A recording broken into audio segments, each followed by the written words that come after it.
With an increasing number of electric cars being produced in China, the demand for Chinese-made electric vehicles in Europe is rising. And this is all the more reason for transport companies to pressure the Chinese government into permitting them on the rails. We discuss this today in RailFreight Live.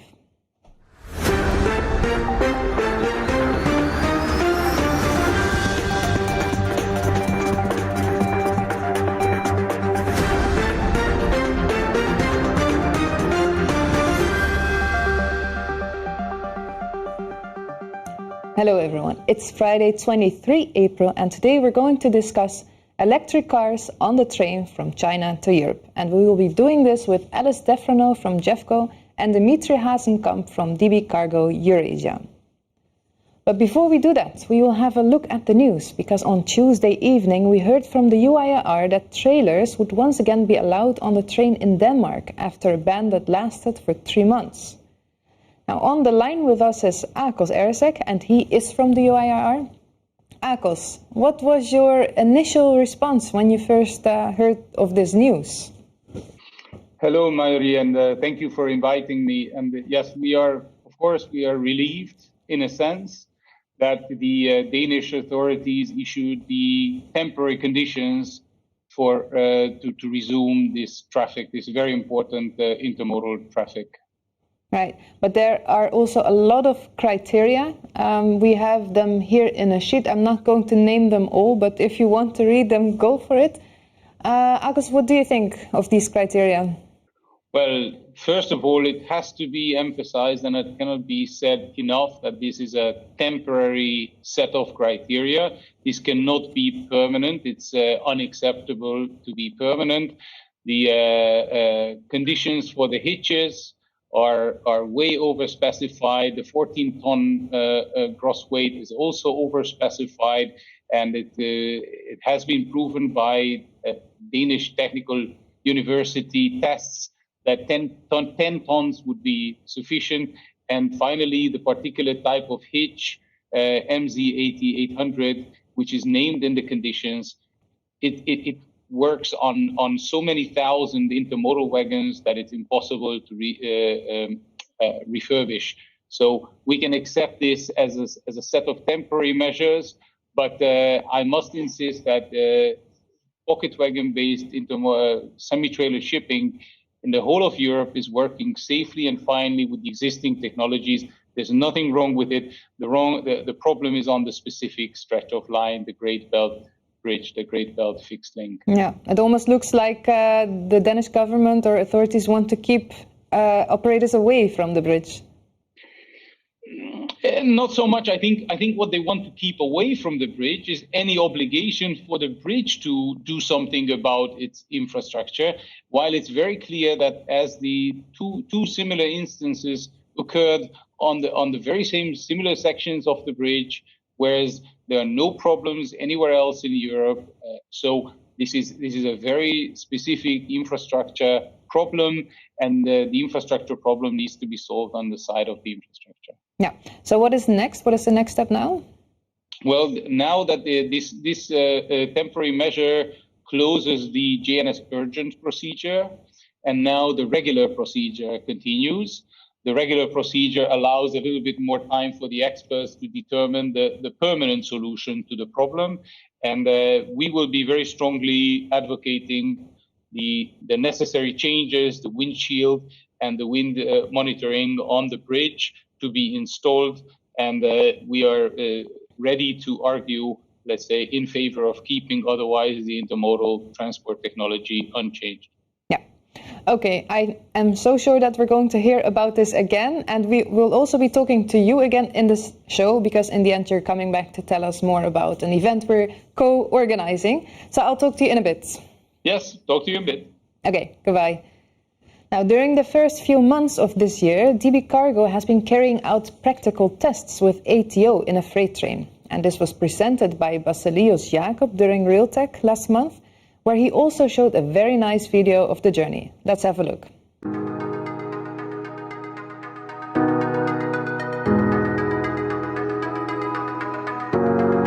We are in charge of providing a highly efficient international infrastructure which covers all the needs of a modern society. Humanity is currently facing a variety of challenges. One of them is the pollution through CO2 and the resulting climate change. Despite the efforts of the past years, a lot more has to be done to reduce emissions by at least 55% by 2030. A significant increase in rail transport will be one major key factor because rail transport results in 80% less CO2 emissions compared to truck transport. To fulfill the expectations, an increase of capacity, productivity and reliability of rail freight is needed. For this, the automatization of processes is key. The Shift to Rail Automated Rail Cargo Consortium, led by Deutsche Bahn, brought partners together for the integration and testing of automatic train operation. SBB, Alstom, AGD, Bombardier, Hitachi, Siemens and Thales cooperated, modifying a freight locomotive from the Trax platform in Mannheim, Germany. Despite COVID and resulting travel restrictions, the test runs were conducted successfully and enabled system tests under real operation conditions on test tracks between Sierra and Sion in Switzerland.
The successful completion of testing automatic train operation is an important milestone for more rail freight in the future.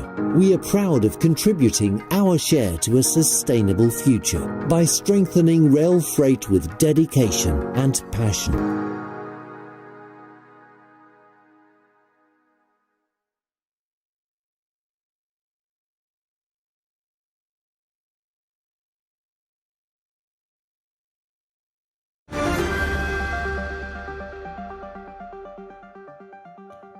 The demand for electric cars is increasing and a considerable amount comes from China.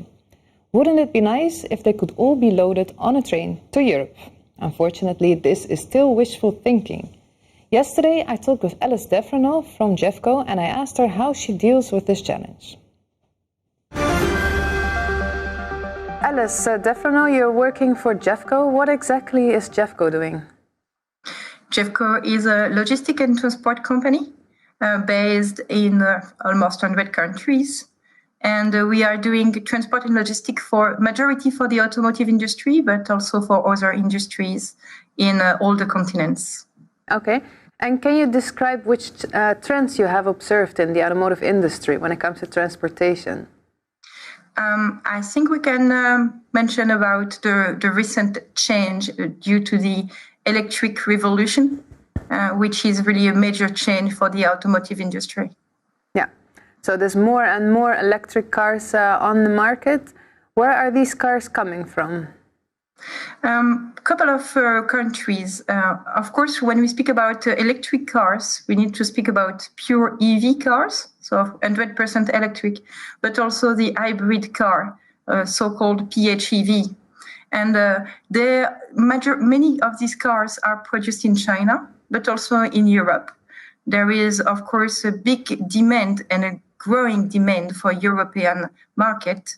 I think we have 10% more or less of market share now, but it's expected to be 30% in 4 years, and then raising to 75% in 2040. The production in China is also for the Chinese market, which is also and for the European market, there is also some needs of transfer of product, including the battery, which is produced in China for the majority, to the European factories, which are more and more able to produce electric cars. Yeah, so there is currently a growing demand for electric cars from China? There is both, yes. Growing demand for cars produced in China, but also for cars produced in Europe. And this is where the EOM are trying to increase the production capacity. Okay. Now, what are the biggest challenges? Because we all know that a car battery is considered a dangerous good, and it's not permitted on the train in China. How are you dealing with this challenge? Yes, you're right. In Europe and Russia, it is not a big concern. So electric cars are allowed, and we just need some adjustment for the wagons and the weight of the car, which is a bit different, and of course, charging the car. But in China, it is forbidden to transport dangerous goods, and lithium battery, but also cars containing lithium batteries are considered as class 9 dangerous good. So this can't be used for the import-export of parts, but also of finished vehicle. What we are doing right now, we developed a solution via Russia. We call that the Trans-Russia. It's a combination of sea plus rail via Vladivostok, the port of Vladivostok in Far East Russia, then using the Trans-Siberian directly to Brest-Malazevich or St. Petersburg and reaching Europe then. That is the solution accept dangerous good. That's a big advantage where we can, of course, put this cargo. Yeah, and how do they reach the port of Vladivostok from China? Sea freight, yes. It's a sea delivery from many ports in China. It can be, of course, Shanghai, but we can also mention Qingdao, Shenzhen. They have direct connections with Vladivostok, ocean freight connection. Then when the container arrives in Vladivostok, it is loaded on a Russian train. And how long does this whole journey take? From the port of Shanghai to a terminal in Europe, between almost 30 days. 30? Yes. Yes. And how long would it take if it could go completely by rail from China to Europe? Yeah, that will be faster. That will be probably 20 days from on the Silk Road via China. So this solution is a bit longer. Due to the transit in the port of Vladivostok, where we have to wait for transit procedure, it takes 4 or 5 days. We definitely hope this can be improved. And is that normal, those 4 or 5 days, or is it particular of that port? It is normal, yes. What takes so long? Yeah, we need to make the documentation to make a transit, and there is also some needs to wait for collection of volumes, because if we send containers from different shipping line or from different port in China, then we need to consolidate all these containers in a Russian block train, which actually is longer than the Chinese train. We can put 62 containers on such train. Okay, so that is an advantage. You by going through Russia, you can actually transport more. Is this the best solution available right now? I think for dangerous good it is, because there is no other option actually. And today also the ocean freight, is, as you know, is impacted by the Suez Canal crisis, and the many blank sailings, the price are increasing. So this solution is really competitive compared to the alternatives. Yeah, and is there a lot of demand for this product? There is that right now. There is a huge demand for all alternative product of ocean freight. This situation. So yes, also the Trans-Russia is becoming more and more popular. Yeah, and is it dedicated for this product? For the EV, you mean? Yeah. No, we have also other type of cargo on this train, of course. Yeah. Is there any negotiation from your side with the Chinese authorities on transporting through China? No, honestly, we are not. We would like to see what the authority will say, of course, but I will not say that this is a bad decision. That's not something I can comment. Of course, it's. I don't want to see a train starting to burn because of battery starting to burn, and this can happen. So I leave this question to the Chinese authorities, of course. A lot of companies in Europe are also producing. Would it be easier for everybody if you just look for local production plants, for European production plants? Oh, of course it is, but it's what the European companies are doing, right? They are today adapting their factories so they can produce electric cars more and more, or even creating new factories for EV production. And why do you think there's such a huge interest in Chinese factories then? I think this will take some time, of course, and the needs of sharing, some parts is always important when you have a supplier of your battery in China, or a supplier of some products in Europe. Then you still need to send some component between the two factories. Yeah. How do you see that in the next 5 years? Definitely. I think the production will be massively done in Europe. When we buy an electric car, we want the carbon footprint of the car also as low as possible, so it should be produced locally. But still, the lithium batteries factory will take some time to be built in Europe. So maybe in 5 years, it will be 100% sourced in Europe. But I still doubt it will be ready in 5 years, so probably more 10 or 8 years at least. Okay. And for the time being, there is a Trans-Asia. How much capacity do you have for more? For a block train, it's 62 containers, and there is not so many restriction of capacity. There is, of course, still the terminal handling in Brest-Malazevich can absorb this volume.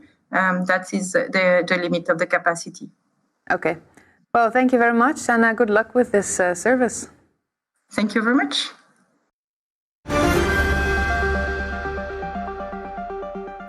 Yes, and on the line with us is also Dimitrij Hasenkampf from DB Cargo Eurasia. Dimitrij, welcome. Hi, Mayuri. Thank you for having me. DB Cargo has also been very actively trying to convince the Chinese government, so to say, to permit these electric vehicles on the train. How is it going? Are there any updates? Mayuri, as you remember, when we had the summit in Venlo 1.5 years ago, I stated that we are expecting Chinese delegates for exchanging know-how in packaging and transporting of dangerous goods in Europe due to the spread of the COVID infection. of course, this delegation didn't come to Europe to visit DB Cargo, and logically, we have not been able to exchange the know-how practically. A couple of weeks ago, we had a very good meeting with the China Rail authorities on the highest level with the international departments, and they showed a lot of interest in transporting dangerous goods and the batteries, especially on the One Belt One Road. But as per now, the lack of know-how, like I said, the packaging and the transportation know-how is to be required now. And right now we are trying to produce some videos in order to provide this know-how to China, more or less. Because what is it exactly they need to know about the packaging? Well, the topic is very delicate in general. I am not sure whether it's the lack of know-how or it's just I don't know, trying to find reasons. I hope not, but for sure they want us to provide the concepts for packaging and transportation of dangerous goods, as like our experience is very long, and we are doing this a lot in Europe with the biggest customers like BASF, CATL, and in China it has been prohibited for years. So it's pretty understandable that the colleagues are trying to exchange this know-how in order to be prepared for eventually accepting those kind of commodities to be transported on rail. Yeah, because with the right packaging, it would be safe. Exactly. Yeah. Is it any different in China than in Europe in terms of infrastructure, or does that not matter?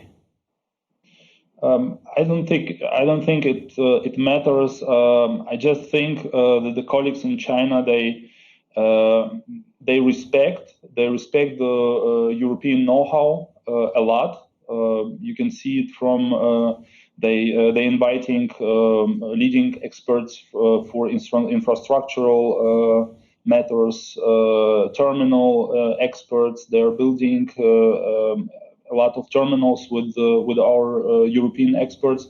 I just think they respect the experience so much that they just want to acquire some of the experience and know-how in transportation and packaging before actually starting this in China. Yeah, and do you see a shift in stance now that the electric car demand in Europe is rising? For sure. Like I said, they went very openly into the discussion. They assured that they are absolutely interested in putting those volumes on the Trans-Eurasian corridors. They would not only benefit from those cargoes in westbound, but there is a big demand in eastbound as well. Like I said, well-known chemical producers from Europe are wanting to go to China and use this railway solution, but cannot do this because of those restrictions. And not only, there are some weight limitations as well, which some of the commodities are also restricted. So they showed a lot of interest. They promised to build a working group. We promised them from our side to provide the needed know-how and experiences to them in form of videos, or maybe there will be some live meetings or something like this with the factories. So for sure, from both sides there is an interest, a big interest, and we want to explore those options. Yeah. We just heard from Alice Defranoux how she is going around and with ships and trucks. Do you also have such services? Absolutely. So in fact, we are also using the same routes for demanded volumes. We also We run 5 trains in the beginning of the year from Europe to via Vladivostok to Shanghai. Actually, the route is working as such. There are some seasons where you have some weather influences which can cause some delays on the transportation. But in generally, this route is very workable for sure. Yeah. And is there indeed an increase in demand for Chinese products in Europe and the other way around when it comes to electric cars? Well, I think yes. I think Alice made it absolutely clear that the demand is growing, and we for sure will need to tackle these issues in Europe as well. Yeah. In the beginning of this year, I talked to Karsten Hinne, your CEO, and his New Year's wish for 2021 was that it's going to happen this year. What do you think? Is that too optimistic, or is it possible? Well, I am a friend of optimistic prognosis, and I think in Venlo I actually stated that it might be that the first containers will run with dangerous goods will run already in 2020. Well, of course, uncertainty happens. I didn't know that the COVID infection will start, but well, I hope that we will run first containers on the Trans-Eurasian Railroad this year. Hopefully the wish of Karsten and all of us to transport those kind of commodities on rail will come true. And let's see. For sure we are working on those topics from both sides, from Chinese government side and from our as well. We are involving pretty high-level authorities in order to tackle those problems, and let's see. We are doing everything we can, and we will need to live with the results. Yeah. Now, just for the people who don't know, Venlo was in 2019, I think November 2019. I think yes, November 2019. Yeah. Actually, I'm missing the face-to-face events very much. So we do too. Yes, hopefully soon. Hopefully also this year. I hope it was a wish from your side for the new year. Yes, it is. Okay, thank you very much for joining us, and we'll talk again. Thank you very much. Thank you for having me. Bye-bye. Bye-bye. And I would now like to turn once again to Akos, who has been waiting on the line to tell us about an event we're organizing together with the UIR as ProMedia Group, and it's called the Track Access, no, wait, I'm going to have to read this. I'm sorry. Charging for access to state-owned transport infrastructure. Akos. Are you with us still? Or did we lose Akos? Akos, you are here. Sorry about that. I muted myself. Thanks again. So yes, we are organizing this conference. It will provide an opportunity to gain an insight into the ongoing revision of the Eurovignette directive and the considerations how it compares to track access charging for the use of rail. And we will present very competent speakers. So both for the rail side, we just got confirmation for the Commission speaker.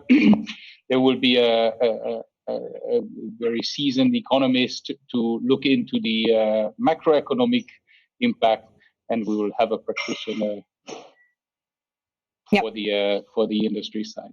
Yeah, and this event is taking place on 21 May. It's an online event and it's free of charge. You can all visit the website and you can see the program there. We have a slide of the program. Maybe we can quickly show that. But as Akos said, we're still trying to gather more speakers. But here you see some. There's one last speaker who needs to be confirmed, but it's also underway. Yeah, and there's of course networking and there is debating, so everybody who joins can actively participate. Indeed. And you'll be here with us in the studio on that day. Yes, it's very exciting. It's going to be my first time in Rotterdam. Yes, and finally some non-online meeting.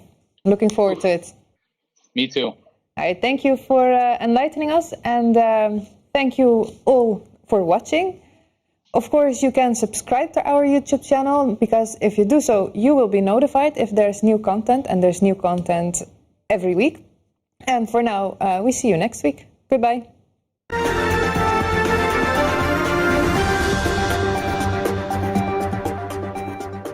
En ook u kunt hier zitten, want deze coronaproof studio is te huur voor uw congres, vergadering of webinar. We hebben alle techniek in huis om u hierbij te helpen. Kijk voor meer informatie op promedia.nl. Ik zie u graag in onze studio.